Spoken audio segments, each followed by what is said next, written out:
Hello friends, welcome to your PK study YouTube channel. तो आज के इस वीडियो में हम लोग पढ़ने वाले हैं क्लास 9 का मैथ प्रश्नावली 4.1 का सेकेंड क्वेश्चन हल करेंगे। तो इससे पिछले वीडियो में हम लोगों ने सेकेंड क्वेश्चन का 1 से 4 तक के क्वेश्चन का हल कर चुके थे और इस वीडियो में हम लोग सेकेंड क्वेश्चन का 5 से 8 तक के क्वेश्चन को हल करेंगे। ठीक है, तो चलिए शुरू करते हैं। इसमें बोल रहा है, सबसे पहले इसमें भी हम लोग सवाल को पढ़ लेते हैं। निम्नलिखित रैखिक समीकरणों को A X plus B Y plus C बराबर 0 के रूप में व्यक्त कीजिए और प्रत्येक स्थिति में ए बी और सी का मान बताइए। ठीक है, तो चलिए शुरू करते हैं। सबसे पहले हम लोग क्या करते हैं, इस समीकरण को व्यवस्थित करते हैं, यानी इसके बराबर करते हैं। सी बराबर 0 करते हैं। बराबर के बाद क्या अंक होना चाहिए? 0 होना चाहिए। तो इसमें क्या है? -5y है। तो सबसे पहले हमको इसके बराबर करना है, यानी सी, यानी बराबर में हम लोग क्या करना है? 0 करना है। तो लिखेंगे हम लोग उपरोक्त समीकरण को व्यवस्थित करने पर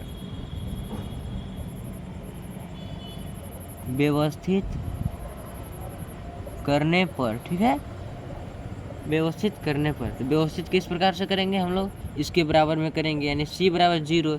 बराबर के बाद क्या अंक होना चाहिए? यहाँ पर 0 होना चाहिए। तो करेंगे हम लोग, देखिए 2x। अब ध्यान दीजिएगा कि ये जो माइनस में है, -5y है, तो बराबर की इधर लाएंगे तो ये माइनस किस चिन्ह में बदल जाएगा? प्लस में बदल जाएगा। तो लिखेंगे हम लोग प्लस 5y बराबर में क्या करना था हम लोग को? 0 करना था। यही इसी को कहते हैं व्यवस्थित। यानी व्यवस्थित इसी प्रकार से हम लोग जो सवाल में दिया हुआ है c बराबर 0, यानी बराबर के बाद क्या दिया हुआ है? 0 दिया हुआ है। इसी प्रकार से हमको इस क्वेश्चन में भी करना था। अब हो गया। अब इस प्रकार से हम लोग करेंगे कि जो इस समीकरण हम लोग प्राप्त किए हैं व्यवस्थित करने पर, इस समीकरण से हम लोग करेंगे किस चीज़ में? तुलना करेंगे, यानी इस समीकरण में तुलना करेंगे। ठीक है, चलिए सबसे पहले लिख लेते हैं हम लोग। इसी प्रकार से लिख लेंगे हम लोग उपरोक्त समीकरण की तुलना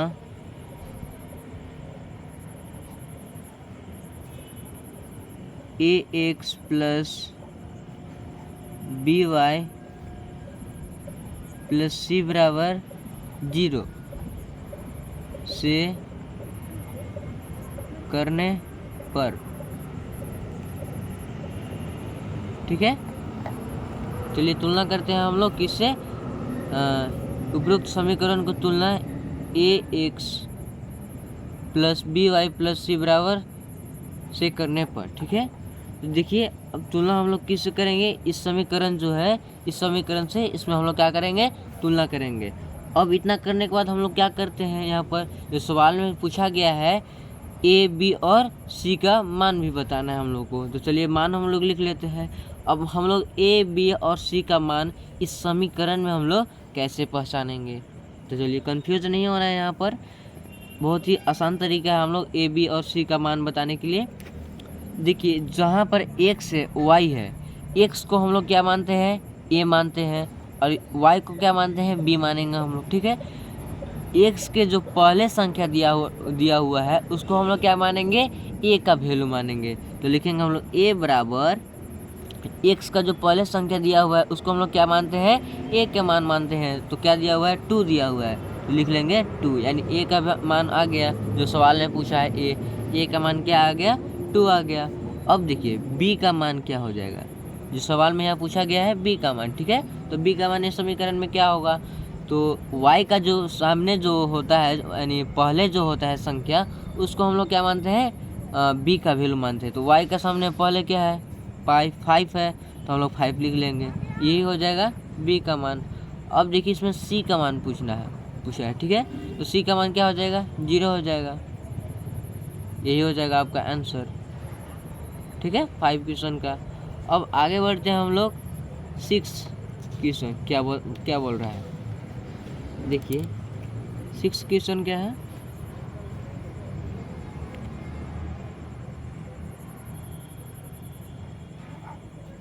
6 क्वेश्चन है 3x प्लस 2 बराबर 0। अब आप बताइए, क्या इस समीकरण को व्यवस्थित करने की आवश्यकता है? जिस प्रकार से हमने 5 क्वेश्चन में इस समीकरण को व्यवस्थित किया है, यानी बराबर के बाद 0 अंक प्राप्त करने के लिए हम लोग व्यवस्थित किए हैं, तो क्या इसी प्रकार से इस समीकरण में व्यवस्थित करने की आवश्यकता है? तो हाँ, नहीं। क्यों नहीं करना है? क्योंकि इसमें पहले से ही बराबर के बाद क्या अंक दिया हुआ है? 0 दिया हुआ है, ऑटोमेटिक यहाँ पर सबसे पहले दिया हुआ है, तो इसको हम लोग व्यवस्थित करने की आवश्यकता नहीं है। ठीक है, तो चलिए इसमें हम लोग अब दिया हुआ है, यानी सबसे पहले इसमें व्यवस्थित किया हुआ है ऑटोमेटिक पहले से ही, तो अब हम लोग क्या करेंगे? डायरेक्ट तुलना करेंगे। जिस प्रकार से हम लोग 5 क्वेश्चन में हल किए हैं, यानी इस समीकरण को इससे हम लोग क्या किए हैं?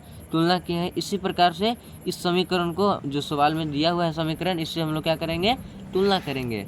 तो चलिए लिखेंगे हम लोग,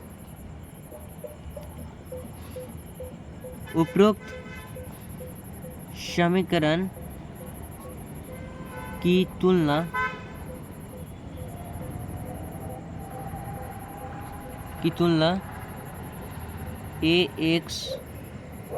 ax plus by plus c बराबर 0 से करने पर। ठीक है, करने पर। तो चलिए तुलना करते हैं। अब तुलना करने के बाद, इतना लिखने के बाद हम लोग क्या करते हैं? तो जिस प्रकार से सवाल में पूछा गया है, ए, बी और सी का मान बताना है हम लोग को। ठीक है, तो चलिए मान को हम लोग पहचानते हैं। देखिए, मान पहचानने के लिए हम लोग सीखे थे कि जो x का पहले जो संख्या होता है उसको हम लोग a का मान मानते हैं। तो x का पहले क्या संख्या है? 3 है, तो लिखेंगे हम लोग a बराबर क्या लिखेंगे? 3। ठीक है, समझ में आ गया? यहाँ पर a का मान हम लोग को कैसे निकालना है कि जो x का जो पहले संख्या दिया हुआ है उसको हम लोग क्या मानते हैं? x का मान मानते हैं। तो a का मान क्या हो जाएगा? 3 हो जाएगा। अब देखिए इसमें क्या b का मान पूछा गया। ठीक है, तो इसमें इस समीकरण में b का मान बताइए आप कहाँ है? तो इसमें यहाँ पर कन्फ्यूज़न है कि इस समीकरण में y दिया ही नहीं है। इस समीकरण में क्या नहीं दिया है? y दिया ही नहीं है, तो आप b का मान निकालेंगे कैसे? तो इसमें यहाँ पे कंफ्यूज नहीं होना है। यदि y नहीं दिया हुआ है और आपसे b का मान पूछा है, तो आप डायरेक्टली यहाँ पर क्या लिख सकते हैं? 0। ठीक है, यहाँ पर y नहीं दिया हुआ है, ध्यान दीजिएगा। जो भी समीकरण में y नहीं दिया हुआ है या x नहीं दिया हुआ है और उसका मान आपसे पूछे, तो आप डायरेक्ट 0 लिख दीजिए। ठीक है, अब आगे बढ़ते हैं c का मान। ठीक है, तो c का मान इसमें क्या हो जाएगा? अचर पद है यहाँ पर। ठीक है, तो हम लोग क्या लिखेंगे? 2 लिखेंगे। ठीक है, क्या हो जाएगा हम लोग का? छठा क्वेश्चन का c का मान हो जाएगा 2। ठीक है, यहाँ पर 2 जो दिया हुआ है यही हो जाएगा c का मान। ठीक है, तो यही हो जाएगा छठा क्वेश्चन का आंसर। इसी प्रकार अब हम लोग 7वां क्वेश्चन देखते हैं। 7वां क्वेश्चन क्या है?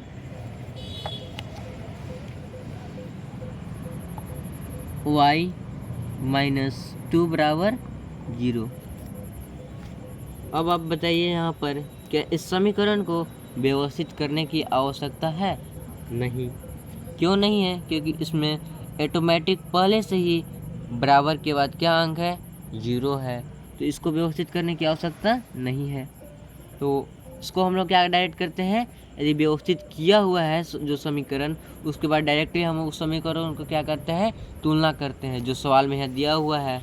ठीक है, ax plus by plus c बराबर क्या दिया हुआ है? 0 दिया हुआ है। इससे हम लोग क्या करेंगे? उस समीकरण से तुलना करेंगे। तो लिखेंगे हम लोग, उपरोक्त समीकरण की तुलना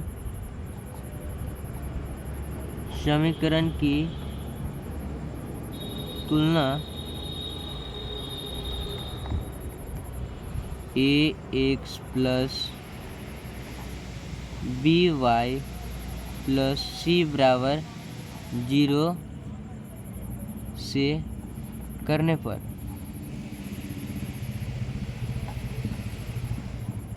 ठीक है, इतना लिखने के बाद हम लोग क्या करते हैं, ए बी और सी का मान हम लोग लिखते हैं इसके बाद। ठीक है, तो ए का मान इस समीकरण में कहाँ हो जाएगा, इस समीकरण में आप बताइए एक्स कहाँ पर है, एक्स नहीं है, तो ए का मान हम लोग कैसे निकालेंगे। तो देखिए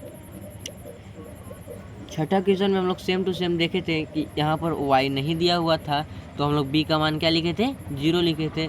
इसी प्रकार से सातवां क्वेश्चन में भी क्या है कि x नहीं दिया हुआ है और a का मान पूछा है, तो a का मान हम लोग क्या लिखेंगे, ऑटोमेटिक हम लोग 0 लिख देंगे। ठीक है, यही हो जाएगा आपका आंसर। और b का वैल्यू क्या हो जाएगा, b का वैल्यू हम लोग क्या मानेंगे इसमें, देखिए y दिया हुआ है लेकिन इससे पहले कोई अंक नहीं दिया हुआ है। ठीक है, तो आपको कंफ्यूज नहीं होना है, यहाँ पर कुछ ऐसे करेंगे कि y का जो बाद दिया हुआ है उसको क्या करेंगे, b का मान लिख देंगे, तो ये गलत हो जाएगा। ठीक है, यहाँ पर y दिया हुआ है और उसके पहले कोई अंक नहीं है, तो आप 1 मानिए। ठीक है, 1 माना जाता है, तो b बराबर क्या हो जाएगा आपका 1। ठीक है, और c का मान इसमें क्या हो जाएगा, -2। ठीक है, यही हो जाएगा आपका सातवां क्वेश्चन का आंसर। इसी प्रकार से हम लोग चलते हैं आठवां क्वेश्चन क्या है।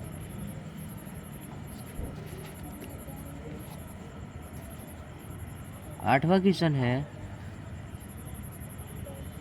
5 बराबर 2x। ठीक है, अब आप बताइए कि इस समीकरण को व्यवस्थित करने की आवश्यकता है, तो हाँ, क्यों, क्योंकि बराबर के बाद यहाँ पर क्या अंक होना चाहिए था, 0 होना चाहिए था, तो 0 है नहीं, 2x है। ठीक है, तो हम लोग व्यवस्थित सबसे पहले करेंगे, यानी बराबर में हम लोग क्या करना होगा, 0 करना होगा। ठीक है, उसके बाद हम लोग तुलना करेंगे और ए बी सी का मान लिखेंगे। तो व्यवस्थित करते हैं, उपरोक्त समीकरण को व्यवस्थित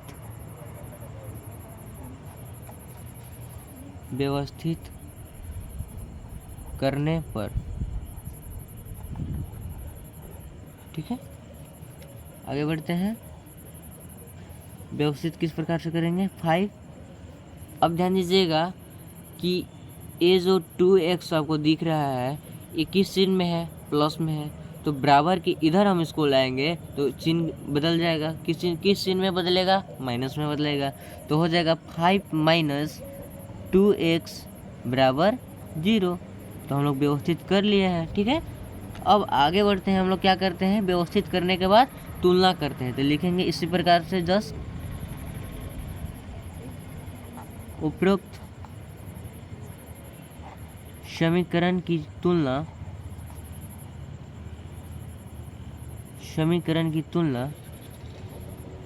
ax plus by plus c बराबर 0 से करने पर। ठीक है,